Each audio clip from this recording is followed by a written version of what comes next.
नमस्कार दोस्तों, कैसे हो आप सभी लोग। आई होप बहुत ही बढ़िया होंगे और आपकी पढ़ाई जो है कर रहे होंगे।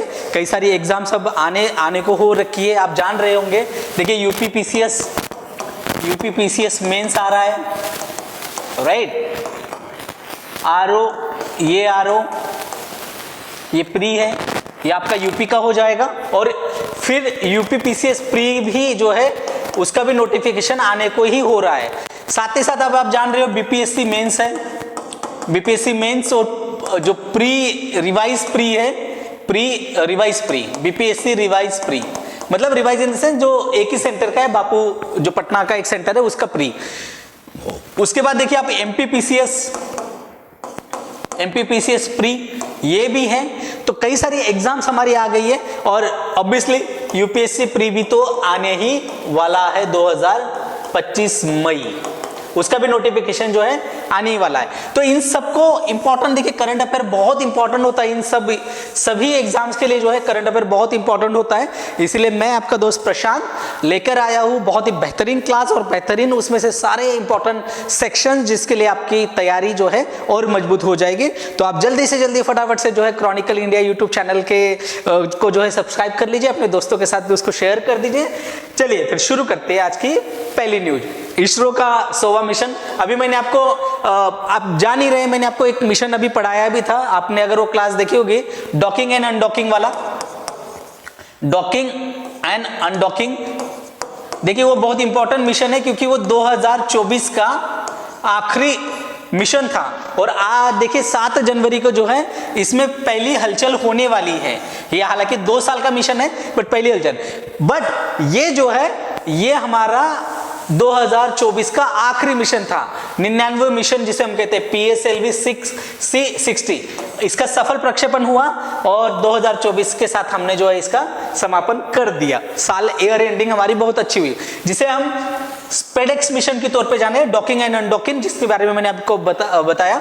इसमें 2 प्रायोगिक परियोजनाएं, स्पेडेक्स और पोयम 4, और ये मैंने बहुत डिटेल में आपको पढ़ा दिया है। अगर आपने वो क्लास नहीं देखी तो प्लीज आप जाके वो क्लास देख लीजिए। स्पेडेक्स मिशन क्या है मैंने पूरा समझाया है एक क्लास में, और बहुत इन डिटेल समझाया है, जहां से आपको क्वेश्चंस भी बनेंगे, तो आपको कोई टेंशन नहीं होगी। तो आप प्लीज वो क्लास जरूर जाके देखिएगा। तो 2024 में पूरी दुनिया को हमने चौंकाया, हमने स्पेडेक्स मिशन सक्सेसफुली लॉन्च किया है। और अब जो है हमारी जो संस्था है इसरो, भारत का नाम ऊंचा करने जा रही है। इसरो का 100वां मिशन जो है प्लान है 2025 में, और इसकी घोषणा जो है हो चुकी है। और वो इसरो का पहला मिशन होगा 2025 का, और ओवरऑल होगा 100वां। देखो शतक बहुत इंपॉर्टेंट होता है भाई। क्रिकेट में क्या होता है, कितना भी खेलो आप, अगर 99 पे आउट हो गया तो कोई उसका बहुत ज्यादा इंपॉर्टेंस रह नहीं जाता, मगर 1 रन उसमें जोड़ दो और शतक हो जाए तो फिर उसके इंपॉर्टेंस बहुत होता है। तो ये शतक है हमारा। और ये मिशन क्या है, GSLV MK2, ये रॉकेट जो है इसको संचालित किया जाएगा। और इसकी घोषणा जो है इसरो के अध्यक्ष, देखिए छोटे छोटे एग्जाम्स में सवाल पूछ लेते हैं कि अध्यक्ष कौन वगैरह है, तो ये जरूरी होता है। एस सोमनाथ ने इनकी पुष्टि की है। ये मिशन जनवरी 2025 के लिए है। तिथि अभी खुलासा नहीं हुआ है, जनवरी जो कि अब चल रहा है, तो ये कभी भी इसका खुलासा हो जाएगा, राइट। पर ये जनवरी इसका निर्धारित टाइम है कि जनवरी में ही लॉन्च किया जा सकता है। अब इसकी तारीख जो है अभी इसरो ने नहीं दी है, टिल द डेट टुडे। मैंने जब चेक किया तभी तक इसरो से कोई अपडेट नहीं था उनकी वेबसाइट पर। अब मिशन को जो है GSLV F15 या NVS-02 इस तरह से नामित किया जाएगा। और इसका उद्देश्य क्या है, नेविगेशन उपग्रह प्रणाली को बढ़ाना है। और आज की डेट में आप जान रहे हैं कि नेविगेशन कितना इंपॉर्टेंट हो चुका है फॉर द मैनेजमेंट, और हर किसी का नेविगेशन है। मान लीजिए जैसे क्लाइमेट का है, आपको समुद्री जो है सेना के लिए नेविगेशन का बहुत इंपॉर्टेंस है, आम जनजीवन के लिए, सभी के लिए जो है नेविगेशन बहुत इंपॉर्टेंट है। तो ये नेविगेशन प्रणाली उपग्रह सैटेलाइट जो सिस्टम है, नेविगेशन सैटेलाइट सिस्टम NSS, और इसके लिए बहुत इंपॉर्टेंट ये हमारे लिए मिशन हो जाएगा। GSLV की जो 17वीं उड़ान है, और भारत के जो क्रायोजेनिक इंजन है, स्वदेशी क्रायोजेनिक चरण की 8वीं जो परिचालन योजना होगी ये, राइट। और पूरी की पूरी उड़ान जो है स्वदेशी, क्योंकि भारत पहले शुरुआती दौर में जब नेहरू जी के समय में जब ये नींव पड़ी साइंस एंड टेक्नोलॉजी, तो हम तो पूरे निर्भर थे रशिया पर, अमेरिका पर या अन्य देशों पर। और उस समय तो चलो यूएस और यूएसएसआर और यूएसए, ये दो ही तो देश हुआ करते थे। अब तो भारत भी एक इम्पोर्टेंट मिशन टेक्नोलॉजी में, खास करके स्पेस टेक्नोलॉजी में इफेक्टिव, कॉस्ट इफेक्टिव के लिए भारत को बहुत जाना जाता है, राइट। तो ये जो है 17वीं वैसी उड़ान होगी और 8वीं स्वदेशी क्रायोजेनिक उड़ान होगी, राइट। इसमें क्या है, सटीक सैन्य अभियानों का समर्थन करना, राइट। मुख्य उद्देश्य क्या है, जो हमारी मिलिट्री एक्टिविटीज है उनके लिए जो है सटीकता लाना उसमें मैक्सिमम, और रणनीतिक अनुप्रयोग जो स्ट्रैटेजिकल और टैक्टिकल स्ट्रैटेजीज है उसको जो है सिस्टमाइज करना। और खास करके किसका, यानी कि जमीन पर, हवा पर और समंदर तीनों, राइट। द लैंड और जो है नेवल बेस और एयरफोर्स, इन तीनों के लिए मिलिट्री, एयरफोर्स और समंदर की जो हमारी सेना है, इनके डोमेन का जो नेविगेशन है उसको बढ़ाना इस मुख्य उद्देश्य इस मिशन का रहेगा। NVS-02 क्या है, एक navigation with Indian constellation naval, जैसे NAV और IC, इसकी दूसरी पीढ़ी का ये दूसरा उपग्रह होगा, सेकंड जनरेशन। और सेकंड क्या रहेगा, सैटेलाइट। ये सेकंड जनरेशन की सैटेलाइट है, सेकंड जनरेशन की सेकंड सैटेलाइट है नेवल। अब इसमें भी दो प्रकार के पेलोड है, एक नेविगेशन और रेंजिंग, राइट। एक तो नेविगेट करना और रेंजिंग भी। नेविगेशन पेलोड में L1, L5 और S बैंड का उपयोग करके सिग्नल को जो है संचालित किया जाएगा, प्रसारित किया जाएगा। और दूसरा इसके साथ एक परमाणु घड़ी, न्यूक्लियस क्लॉक जिसके कहते हैं, न्यूक्लियर क्लॉक, राइट, ये रहेगी। और रुबिडियम घड़ी, सटीक टाइम कीपिंग, ये सब। क्योंकि देखिए हमारे यहाँ तो मतलब हमें कीमत, शायद हमें समय की उतनी कीमत नहीं है, राइट। बट जो सेना है उनको माइक्रो सेकंड का भी बहुत इंपॉर्टेंस होता है सेना के साथ, क्योंकि उनके ऑपरेशंस, उनके, और जो समंदर में घूम रहे हैं तो वहां पे तो इस नॉटिकल माइल्स पे जाना है, उस नॉटिकल माइल्स पे जाना है, राइट। बॉर्डर उस तरह से डिवाइड होती है, समय के अनुसार होता है सब कुछ। तो इसके लिए वहां पर जो है परमाणु घड़ी, बहुत इंटरेस्टिंग कंसेप्ट है, किसी और दिन आपको बताऊंगा। रेंजिंग पेलोड में एक ट्रांसपोंडर शामिल है और ये ग्राउंड रिसीवर को टाइम स्टैम्प नेविगेशन सिग्नल भेजता है। टाइम स्टैम्प मतलब, टाइम स्टैम्प क्या होता है, जैसे आपने देखा होगा कि मैं जब आपसे बात कर रहा हूं, टाइम स्टैम्प क्या होता है, टाइम कोड या टाइम स्टैम्प कहा जाता है, टाइम कोड या टाइम स्टैम्प कहा जाता है। इसका ये मतलब होता है कि जब मैं आपसे बात कर रहा हूँ तो हमारी क्लास शुरुआत हुई, मान ली 30 मिनट की हमारी क्लास है, तो मैंने जैसे ओपनिंग स्टेटमेंट दिया 0.1 सेकंड पर, हेलो दोस्तों नमस्कार कैसे हो आप, मैंने ये बोला। और फिर मैंने जैसे और भी आपसे बात करी, तो वो मान लीजिए मैंने 5 सेकंड पे कुछ शब्द बोला या 10 सेकंड पे, तो ये जो टाइम, ये इस तरह से लिखा जाता है, इसको टाइम कोड या टाइम स्टैम्प कहा जाता है, राइट। ये जो प्रणाली है हमारी, ये क्या करेगी, मौसम की परिस्थिति में एक विश्वसनीय सेवा देगी और एक सटीक स्थिति और गति और समय का जो डेटा है उसको पूरा का पूरा ये प्रदान करेगी। देखिए दो चीजें बहुत इंपॉर्टेंट होता है, क्योंकि मैंने आपको पहले भी कहा मिलिट्री ऑपरेशंस में, डे टू डे ऑपरेशंस की बात कर रहा हूं मैं, युद्धजन्य परिस्थिति की तो बात ही नहीं कर रहा हूं। डे टू डे ऑपरेशन में भी आपने देखा होगा कि समंदर में क्या होता है, खास करके मैं समंदर की बात कर रहा हूं, तो यहाँ पे बॉर्डर जो है, बॉर्डर पता नहीं चलती है। तो कई बार हमारे मछुआरे उधर चले जाते हैं, उधर की नाव भी यहाँ आ जाती है, ऐसा हो जाता है। और कई बार जरूरी नहीं कि ये एक युद्ध के स्तर वाली सिचुएशन की मैं बात नहीं कर रहा हूँ। Normal day to day life में मछुआरे जो है मछली पकड़ने चले गए, और मैंने एक बार आपको एग्जांपल भी दिया था कि श्रीलंका और इंडिया का जो बॉर्डर है वो तो पता भी नहीं चलता है, तो आदमी वैसे ही चला जाए, और समुद्र में कहाँ बॉर्डर पता चल रहा है। यहाँ पे तो जमीन पर तारे लगी है, या एक देखने के लिए दिखाया जा सकता है कि भाई वहाँ एक आपका एक पत्थर लगा होगा, इधर लिखा होगा 0 नो मैंस लैंड, वहाँ से इंडिया शुरू होता है, या से पाकिस्तान शुरू होता है, या से चाइना शुरू होता है। समंदर में ये करना बहुत मुश्किल है। NAVIC, नैविक क्या है, ये जो भारतीय तारामंडल के साथ नेविगेशन राइट। और ये स्वदेशी भारत का स्वदेशी क्षेत्रीय उपग्रह नेविगेशन सिस्टम है, राइट। इसे इसरो ने विकसित किया है और ये पहले भारतीय क्षेत्रीय नेविगेशन सैटेलाइट सिस्टम IRNSS के नाम से जाना जाता था। IRNSS आपने देखा होगा कई बार इस तरह से आ जाता था, तो इसको इस नाम से जाना जाता था। अब जो है NAVIC जाना जाता है और ये भारत और भारत के आसपास के क्षेत्र का जो है ये सटीक स्थिति बताता है, नेविगेशन बताया है और समय सेवाएं भी प्रदान करता है। Not only India but India के आसपास जो है, जैसे हमने सार्क सैटेलाइट भी बनाया था, आपको पता होगा सार्क सैटेलाइट, जब मोदी जी फर्स्ट टाइम बने थे तब हमने सार्क सैटेलाइट बनाया था सार्क देशों के लिए। तो अब ये जो क्या है, भारत श्रीलंका जो आसपास के जो देश है, मतलब वहां पर भी ये नेविगेशन सिस्टम को ये करेगा हमारे लिए बस ओनली। ये सिस्टम GPS, ग्लोनास, गैलीलियो और बेइडो जैसे अन्य नेविगेशन सिस्टम जो है उसके साथ इंटरऑपरेबल भी है, राइट। गैलीलियो है EU का, USA का, बेइडो है चाइनीज है शायद ये। तो ये जो अन्य वैश्विक सिस्टम है इनके साथ ये जो है इंटरऑपरेबल भी काम करेगा। अब नेक्स्ट न्यूज हम देख लेते हैं, बहुत इंपॉर्टेंट है, इलेक्शन से रिलेटेड। देखिए इलेक्शन अभी चल ही रहे हैं, आप जान रहे होंगे कि अभी देखिए बिहार का इलेक्शन आने वाला है, दिल्ली का इलेक्शन इसी महीने जो है अनाउंस हो जाएगा, अभी 1-2 दिनों में अनाउंस हो जाएगा, शायद आज भी या और जो है वो फरवरी में इलेक्शन होगा। महाराष्ट्र, झारखंड इसका इलेक्शन सभी हुआ है। तो और जो जनरल इलेक्शन हुआ है वो 2024 में जो जनरल इलेक्शन हुआ है उससे संबंधित जो है चुनाव आयोग ने अभी बहुत एक आंकड़े दिए हैं और उसमें ये देखा गया कि महिला मतदाताओं की जो है संख्या में बढ़ोतरी हुई है। लाड़की बहन योजना महाराष्ट्र में चली, या मातृवंदना योजना, या मध्य प्रदेश में लाडली बहन जो थी, लाडली बहना योजना थी, या दिल्ली में जो केजरीवाल जी ने घोषणा की है कि महिला सम्मान योजना जो हम 2100 रुपये देंगे, और बिहार में भी और यूपी में भी हर जगह ये हो गया है।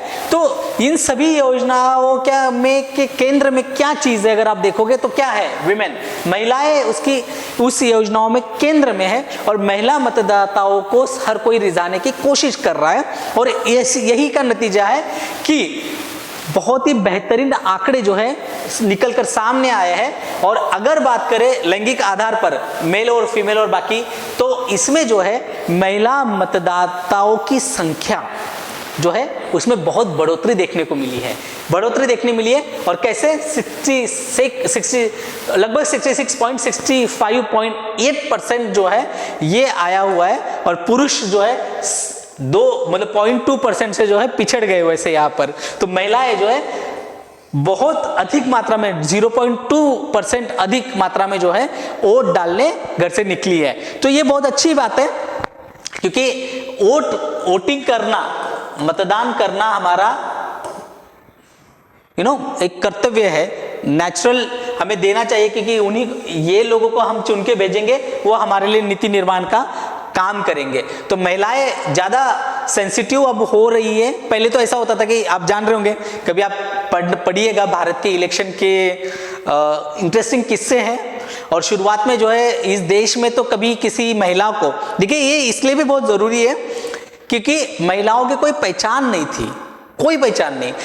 आज भी बहुत कम हो गया, बट ऐसे ही जाना जाता है कि राम सिंह की बीवी, या जो है अरुण कुमार की माँ, या जो है इसकी बीवी, उसकी बीवी, इस नाम से जाना जाता है। तो नेहरू ने जो 1951 का जो पहला चुनाव कराया था, और चुनाव की सबसे बड़ी समस्या यही थी कि मतदाताओं के कार्ड जो होते हैं, महिलाओं के कार्ड ही नहीं थे, नाम ही नहीं थे, क्योंकि नाम कैसे जाना जाता था, भाई ये इसकी बीवी है, राम सिंह की बीवी है, इसकी बीवी है, इसकी अम्मा है, उसकी बहन है, ऐसे ही तो जाना जाता था। तो उन महिलाओं को वहां से, मतलब महिलाओं की जो मतदाता एज एन वोटर जो है उसकी जो जर्नी है, उनका वोटर आईडी बनाने से लेकर अब उनकी बढ़ोतरी वहां तक की ये जर्नी है। It is such a nice journey actually.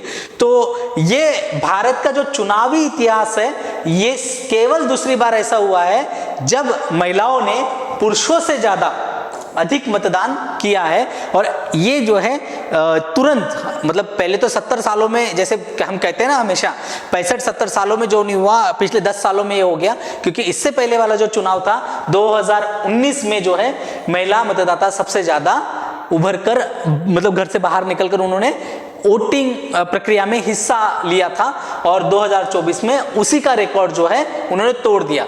तो देखते हैं 2024 में हुआ क्या है। 64 करोड़ अधिक वोट डाले गए हैं टोटल।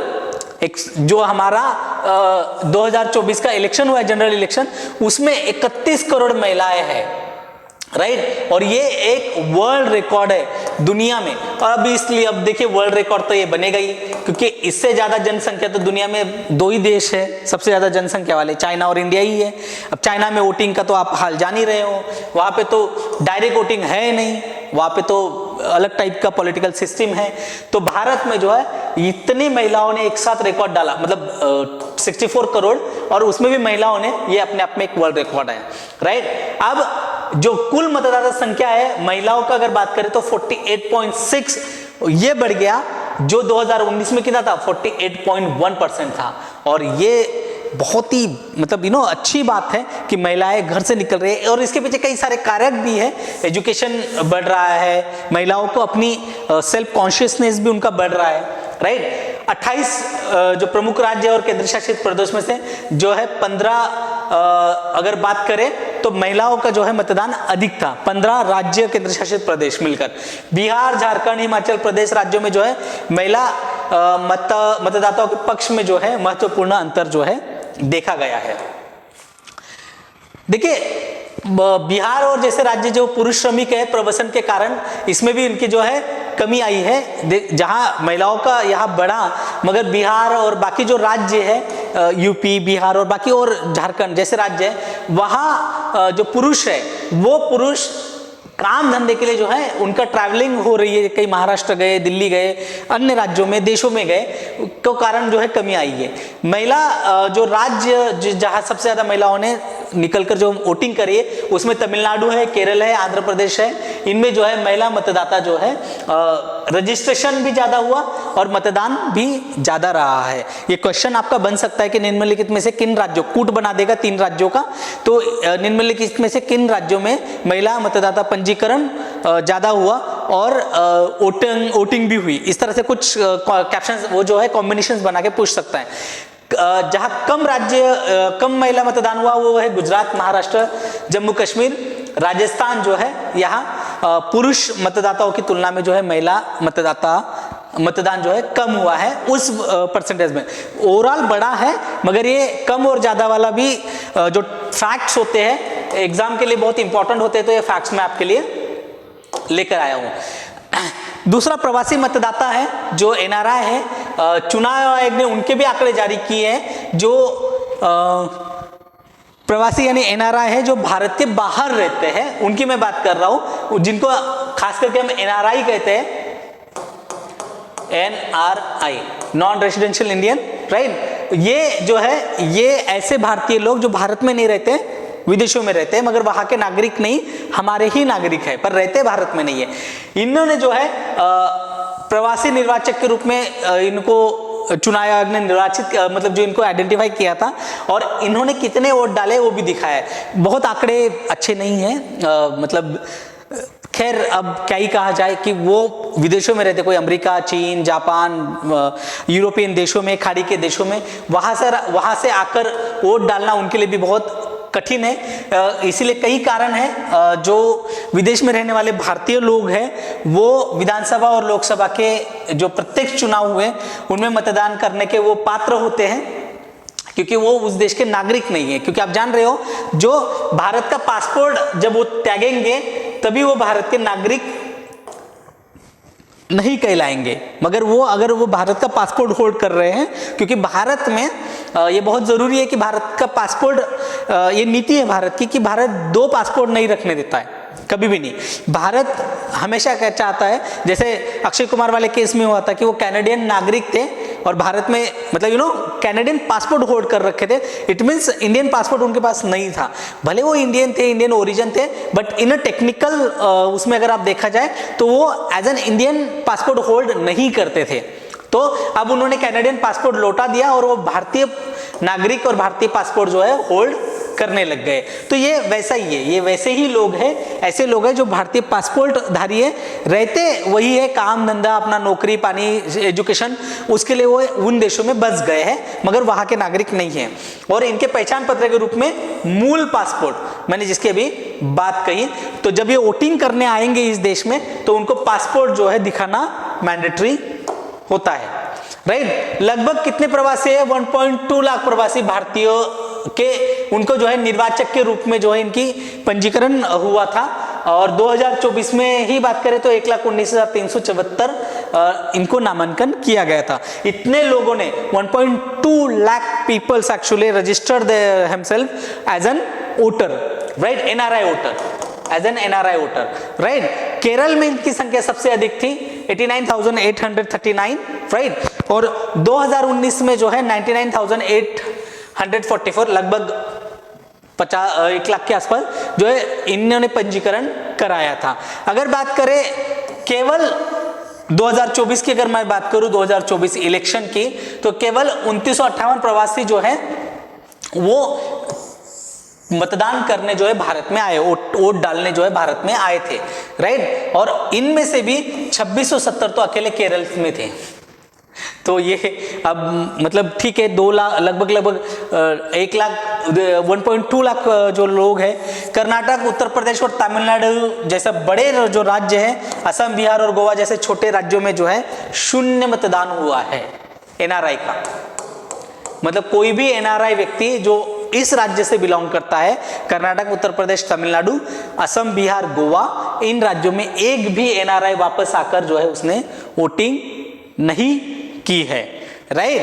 तो ये जो है इंपॉर्टेंट आपको देखते हैं। इसके कई कारक भी है, ऑब्वियसली कम मतदान होना अब अपने आप में देखो, मतलब हमारे देश में भी हम लोग भी, अगर मान लीजिए पटना में मेरा वोटिंग है और मैं दिल्ली में रह रहा हूँ, तो मैक्सिमम लोग करते हैं अरे कौन वोट डालने जाएगा, एक अनास्था है, एक बहुत ही अनास्था है वोटिंग डालने को लेकर। तो वो जो है विदेश से रोजगार और शिक्षा जैसी चीज़ें जो है, मतलब आप वहाँ जा रहे हो और आने जाने का खर्चा आपको लाखों में लग जाएगा। अगर आप मान लीजिए अमेरिका या यूरोप से आ रहे हो तो फ्लाइट का टिकट, आने जाने का टिकट, वहाँ का काम धंधा का सब कुछ छोड़ के आना, it is very difficult to them. 2020 में चुनाव आयोग ने क्या कहा था, जो पात्र प्रवासी भारतीय मतदाता है उनके लिए electronically transmitted postal ballot system हम शुरू करते हैं।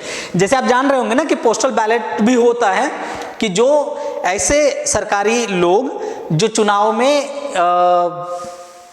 नौकरी कर रहे हैं, मतलब ड्यूटी उनकी लगी है, सो दे कैन पोस्टल से जो है अपना वो चुनाव कर सकते हैं। तो इनके लिए जो है electronically transmitted postal ballot system जो है ETPBS, इसका विस्तार करने का चुनाव आयोग ने 2020 में प्रस्ताव दिया था, मगर अभी ये है नहीं। अभी जो फिलहाल जो है वो सेवारत मतदाता, जिनकी मैंने बारे में बात करी अभी आपसे, कि जो लोग ऐसी ड्यूटी पे लगे हुए वही लोग जो है ये इसका इस्तेमाल कर सकते हैं। 2018 की अगर बात करें तो 16वीं लोकसभा में जो पात्र प्रवासी भारतीय थे उनको प्रॉक्सी मतदान अधिकतर देने के लिए एक विधेयक पारित किया गया था, राइट, 2018 में 16वीं लोकसभा में, पर इसमें जो है राज्यसभा में इसको लाया नहीं गया। एक विधेयक जो आया था कि भाई इनके लिए कुछ किया जाए, जो एनआरआई मतदाता है हमारे उनके लिए, बट वो जो है राज्यसभा में आ नहीं पाया, पास हो नहीं पाया है, उसके ऊपर अभी बात कर रहे हैं। कुछ फैक्ट्स देख लेते हैं। कभी कभार क्या होता है, इलेक्शन चल ही रहे, तो इलेक्शन से अगर क्वेश्चन पूछ लिया तो ये फैक्ट्स है, आपके एग्जाम में पूछ भी सकते हैं। ईवीएम आजकल बहुत चर्चा में, आप जान रहे हो ईवीएम जो है बहुत ज्यादा चर्चा में है, और ईवीएम का चर्चा में होने का कारण भी आप जान रहे हो, ईवीएम और वीवीपैट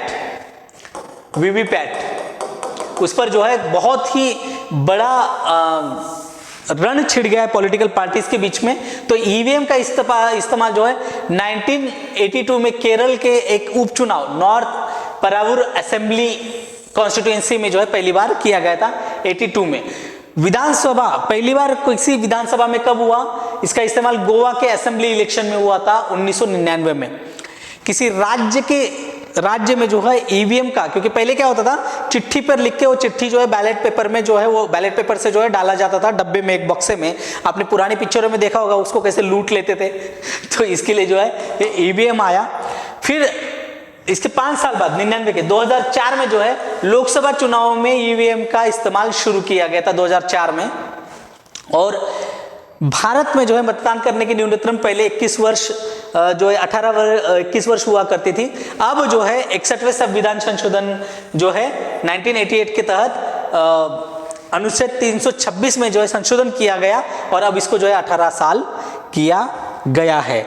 जो इलेक्शन जो वोट करने की जो एज है उसको घटा दिया है, 21 से 18 वर्ष कर दी गई है, राइट। अब कोई मतदाता अगर चुनाव में किसी खड़ी उम्मीदवार को पसंद नहीं करता है, मतलब मान लीजिए 5-6 उम्मीदवार है, मान लीजिए नरेंद्र मोदी, राहुल गांधी, अरविंद केजरीवाल, ऐसे हाइपोथेटिकल एग्जांपल दे रहा हूं, और इनमें से आपको एक कोई पसंद नहीं है तो नोटा नन ऑफ दी जो है हमारा इसमें से कोई अबाउ नहीं, नन ऑफ द अबाउ करके जो है हमें कोई पसंद नहीं भाई इन चारों में से, तो वहां जो है नोटा का बटन प्रयोग कर सकते हैं। पहली बार 2013 में 5 राज्य चुनाव जैसे दिल्ली, राजस्थान, मध्य प्रदेश, छत्तीसगढ़ और मिजोरम में ईवीएम में नोटा का ऑप्शन दिया गया था। ये फर्स्ट टाइम हुआ था जहां नोटा का ऑप्शन दिया गया था। और इसको जो है नोटा को NID Ahmedabad, national institute of design ने जो है नोटा का चिन्ह जो है तैयार किया था। ओके, तो ये सारी जो है फैक्चुअल इंफॉर्मेशन है आपके इलेक्शन से संबंधित जो है सारी की सारी फैक्चुअल इंफॉर्मेशन यहां दी गई है। तो देखिए इलेक्शन और इलेक्शन से रिलेटेड क्वेश्चंस पूछे जाते हैं। उसका कॉन्स्टिट्यूशनल कुछ पूछ लेगा, राइट, कॉन्स्टिट्यूशनल कुछ पूछ लेगा या कुछ फैक्चुअल इंफॉर्मेशन पूछ लेगा या कुछ भी ऐसे पूछ लेगा। तो इलेक्शन के लिए मैंने पूरा का पूरा आपको सेक्शन जो है एक कंपार्टमेंट करवा दिया है, उसके कुछ फैक्चुअल इंफॉर्मेशन भी दे दिए और जो इलेक्शन कमीशन ने जो डाटा दिया था वो डाटा भी मैंने सारा यहाँ पर आपको जो है चर्चा कर दी है। आई होप आपको क्लास अच्छी लगी होगी और आप जो है सभी लोग जो है आप अपने दोस्तों के साथ इन क्लासेस को शेयर करिए, उनको कहिए कि क्रॉनिकल पत्रिका जो इतनी मशहूर है उनका ये यूट्यूब चैनल है क्रॉनिकल इंडिया नाम से, उसको जो है आप सब्सक्राइब करिए अपने दोस्तों के साथ, उसको शेयर भी करिए, रेगुलर क्लासेस में आइए और जो भी कुछ आपको लगता है अच्छा बुरा या कुछ सजेशन होंगे आप कमेंट बॉक्स से जरूर मुझे बताइएगा। तो चलिए नेक्स्ट क्लास में मिलते हैं, तब तक के लिए धन्यवाद, थैंक यू वेरी मच।